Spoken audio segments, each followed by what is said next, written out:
Well, I don't know about you guys, but it's been a pretty tough week at the office. Wall Street leading a worldwide sell-off, this after President Trump's tariffs announcement. Global stock market has kind of continued to sell off, with Monday probably being the most miserable of days, with the Nikkei selling off over 8%, FTSE 100 opening just down over 5%, European markets also sold off over 6%, but the S&P 500 did surprisingly fight back to close down just 0.2% on the day. Since then, the rest of the week has been pretty mixed, and literally the stock market is being pulled from pillar to post. And look, with markets down pretty substantially now from their previous all-time highs, it's pretty impacting on all of us, because to a degree, we're all investors. Those who hold a stocks and shares ISA, or even those of you who invest into a pension, all of us are investors to a degree, and therefore we will be impacted by some way as a result of this market sell-off. It can be hugely unnerving and a little bit stressful, especially when the market's behaving as it is right now, and that is completely valid. But together, let's break down what's happening right now, whether it's normal or not, and then I'll share with you a little bit of insight as to what I'm personally doing with my own investment portfolio. And of course, I'll try and provide a little bit of perspective along the way too. This video is also sponsored by Lightyear, which is a UK investment platform with low and transparent fees, who offer stocks, funds, and interest on uninvested cash, but a little bit more on them a little later in the video. So let's start off with part 1, which is stock market volatility continues. Here is the current collective state of all major stock market indices around the world. Market prices are generally now down over 10%, meaning we are firmly in market correction territory. Anything further than that, if we enter up into the realms of a 20% market sell-off, this would be considered then as a bear market. All of this market turmoil, as I'm sure many of you guys are aware by now, is as a result of the Trump tariffs that have taken place on Liberation Day, which was on the 2nd of April. But if anything, it's been far from liberating for my own investment portfolio.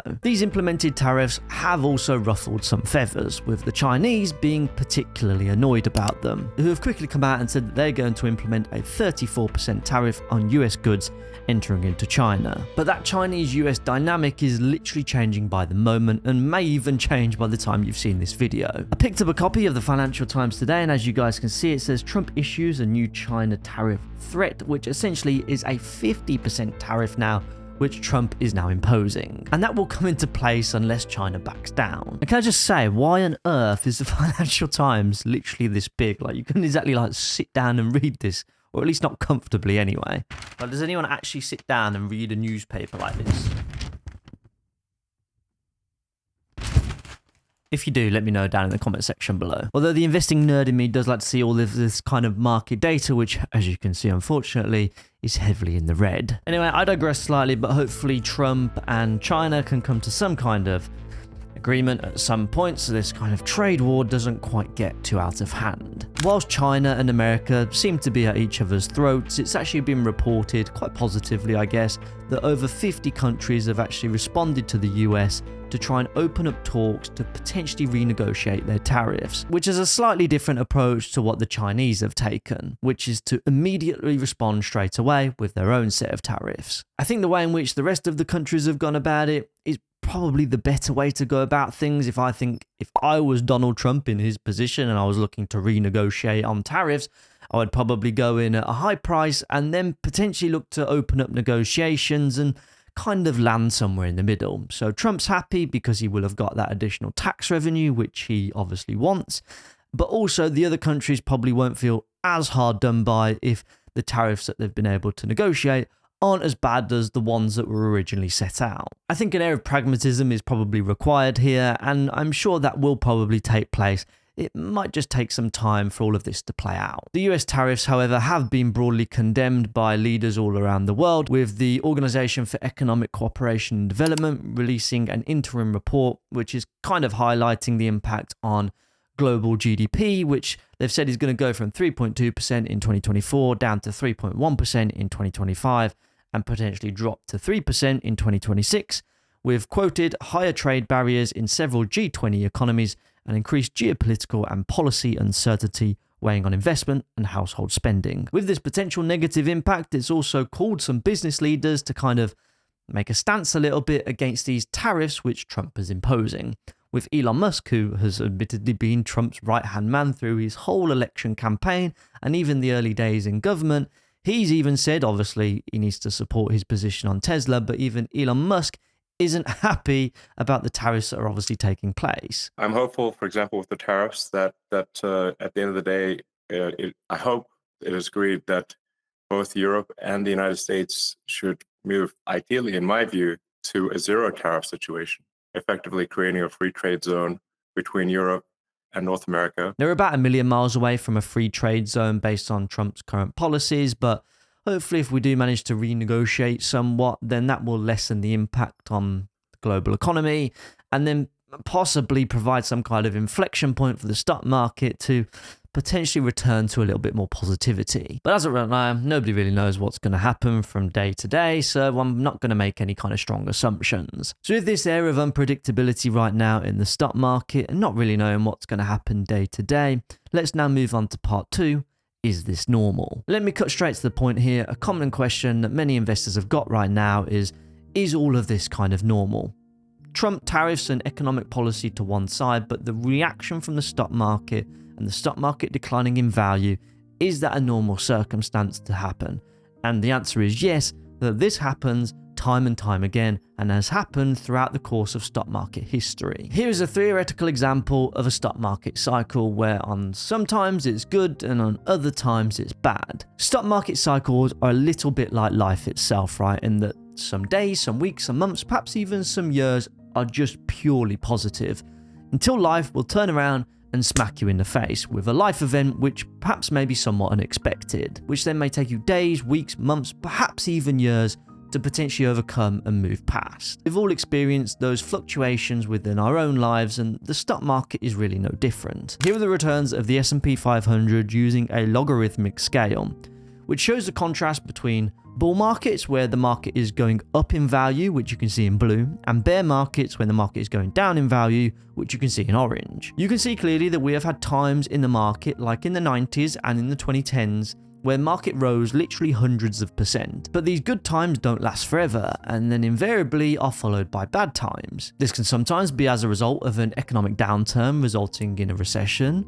or perhaps even like a black swan event like we saw with COVID, where scenarios like this can cause the stock market to drop sometimes over 30% in value. What I'm trying to portray here is the normality that markets do move up and down, and I can probably be fairly confident in saying that I'm sure this won't be the last market downturn that I'll ever see within my investing lifetime either, and I'm sure there'll be many more to come in the future. To manage expectations somewhat, and of course past performance is not an indication of future results, but if we look at the average duration of these bear markets, they usually last about 11.1 months.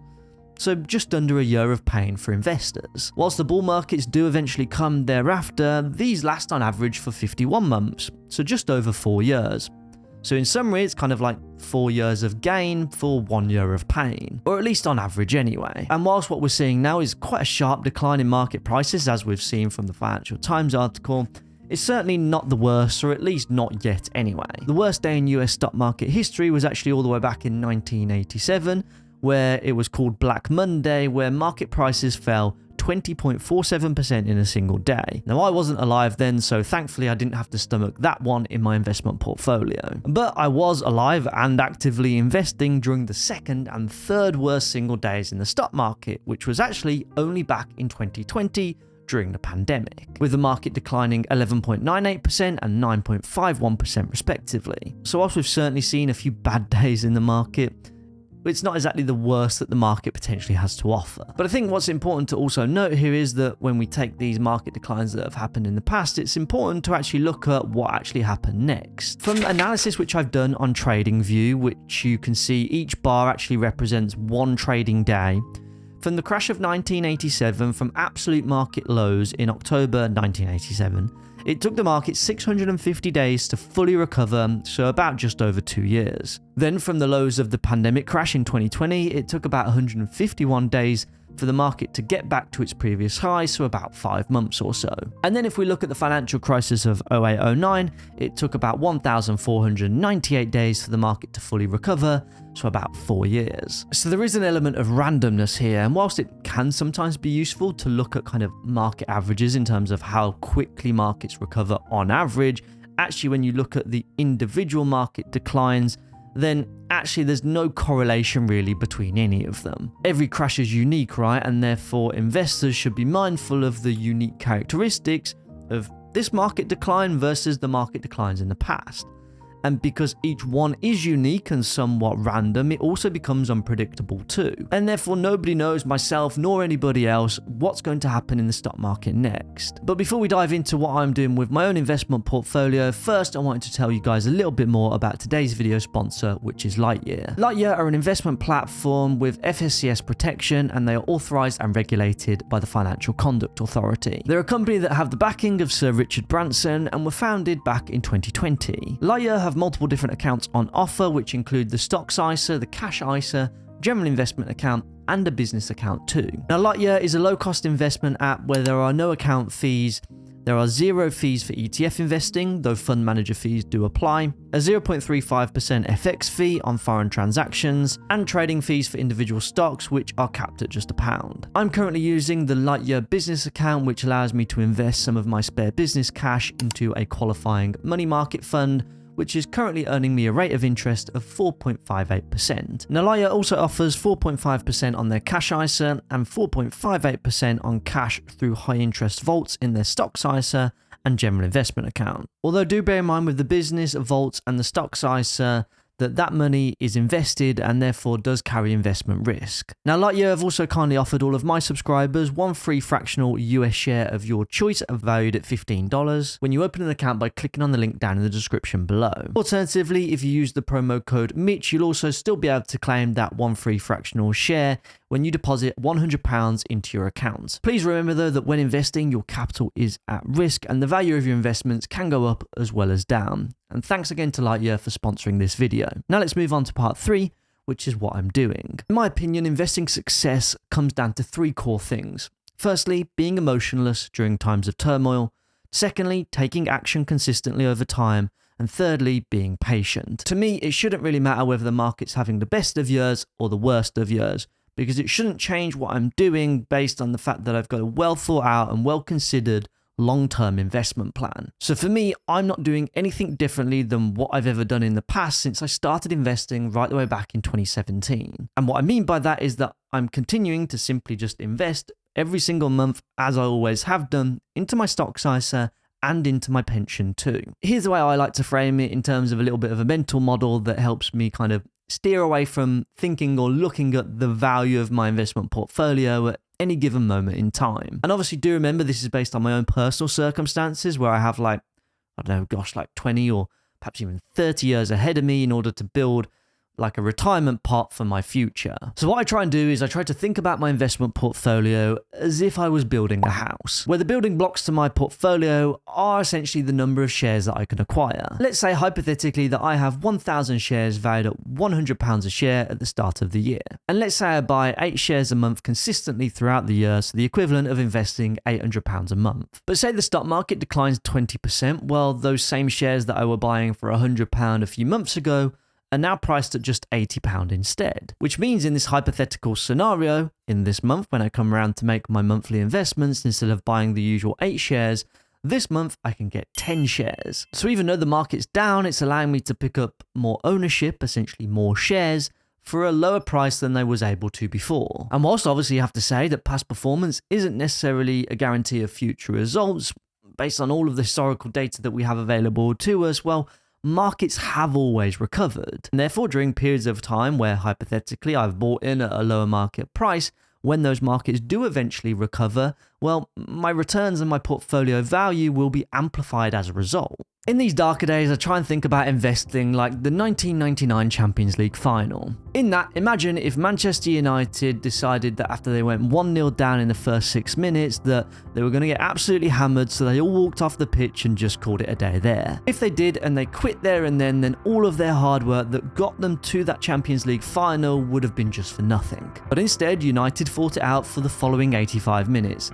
Believing that something could just happen in their favour. They then went on to score a goal in the 91st minute and then went on to do the unthinkable and scored another goal in the 93rd minute in order to complete one of the greatest sporting comebacks that the world has ever seen. And of course going on to win the Champions League final. And just like this football analogy, investing is all about being patient, sticking to your game plan, still taking shots on goal in order to hope that one day you eventually come out on top, and not just quitting at the first sign of adversity. So that's where I'm at. If you did enjoy this video, be sure to drop a like on it, subscribe to the channel if you're new around here. But before you go, YouTube thinks that you might enjoy watching this video next, so be sure to click on that now. With that being said, I'll see you over in the next one.